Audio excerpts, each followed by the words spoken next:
What's up YouTube, Jeff back again, and today I'm excited because I'm making a follow-up to what's probably my most watched video of 2021. I'm doing a follow-up on the Galaxy Watch 4 versus the Apple Watch Series 7, and you guys probably noticed I have a new Galaxy Watch 4. This is the Galaxy Watch 4 Classic. My original video, when I compared the Apple Watch Series 7 and the Galaxy Watch 4, I had the regular Galaxy Watch 4, the non-classic version. This is the version that has the rotating bezel. So we're going to talk a little bit about my experience over the last 6 months, give some follow-up impressions on the two devices, and talk about the 5 things that I think makes them different to give you guys a chance in 2022 to kind of think about these two.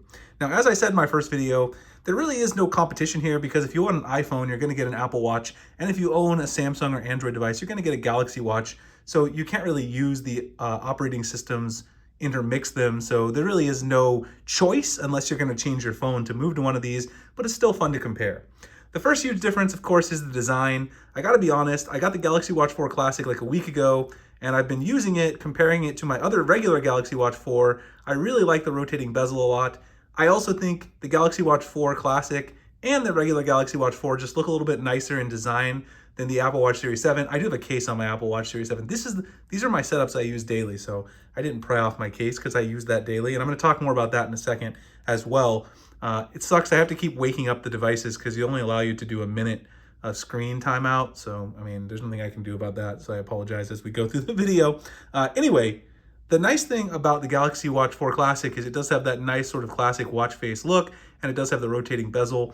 I think it looks better than the rounded squircle on the Apple Watch Series 7. It is a little heavier though, so if you like a lighter watch, the Apple Watch would probably feel a little bit better. Both of them have optional cellular service. I have a cellular Apple Watch and a cellular Galaxy Watch 4 Classic, so I've used that on both of them as well. The next thing is battery life.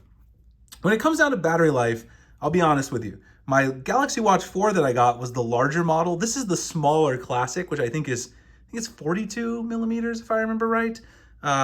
40 or 42. It's kind of small compared to my other Galaxy Watch 4, but the Galaxy Watch 4 Classic, the larger model, just seemed really huge when I saw it in store.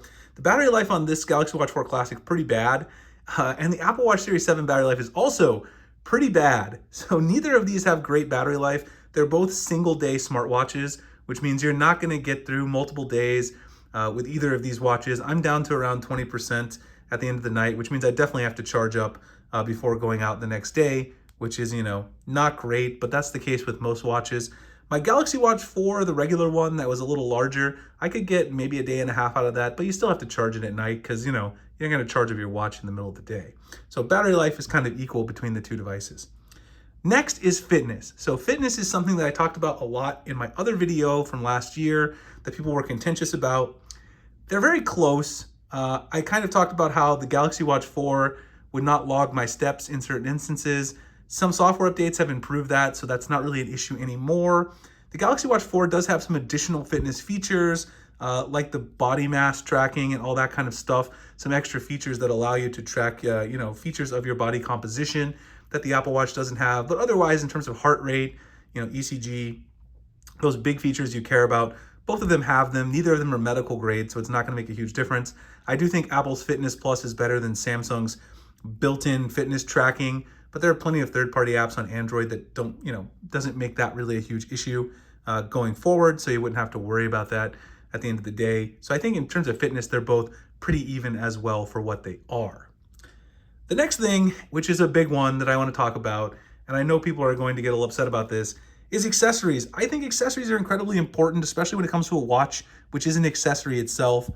The Galaxy Watch 4 Classic does have, kind of standard bands that you can interchange and buy stuff on Amazon, but there aren't as many bands and colors particularly tailored to the Galaxy Watch. First-party bands, Samsung's done a little bit, but not nearly as much as Apple has done to make them interesting and unique. And the other thing is, kind of a big deal, my good friends at Attapoy sent out some nice accessories. You can get cases for the Apple Watch Series 7, which I have this beautiful blue case here. I have the blue Apple Watch, so it matches my watch, and this red band, and you can get bundles that include a case and a band. They sent me out a ton of awesome bands. This is a kind of like the stock band that Apple gives you. It's just a replacement version. That's a plain black one. They sent me out a bunch of cloth bands. You know, you can get these bundled together, and the price on them, because, you know, the Apple Watch is so ubiquitous, is relatively affordable. So you can grab all of these bands, which I'll link them below if you guys are interested in picking them up, and a case. You know, this is the case I have just in black on my Apple Watch Series 7 that will protect your device. And I actually think having the case is really important, because when I'm wearing my smartwatch, I tend to ding it up against stuff all the time. My doors, you know, anything that I'm kind of doing, because it's on your wrist, right, on a daily basis. It's very easy to nick the bezel and things like this. The Galaxy Watch 4 Classic, I've only had for a couple weeks, so it doesn't have too many, but my other Galaxy Watch 4 has quite a few little dings on the outside. My Apple Watch doesn't, because not only is the case there, but this case comes with a built-in screen protector. I don't really know of many companies, if you guys want to tell me, that are making cases for Galaxy Watch 4. There might be a few. And of course you can buy screen protectors, but the accessories are just more ubiquitous out there for the Apple Watch, just because, you know, in the US, a lot of the smartwatch market is the Apple Watch, and that's why it exists that way. There's really not much you can do about that at the end of the day. Last thing, performance.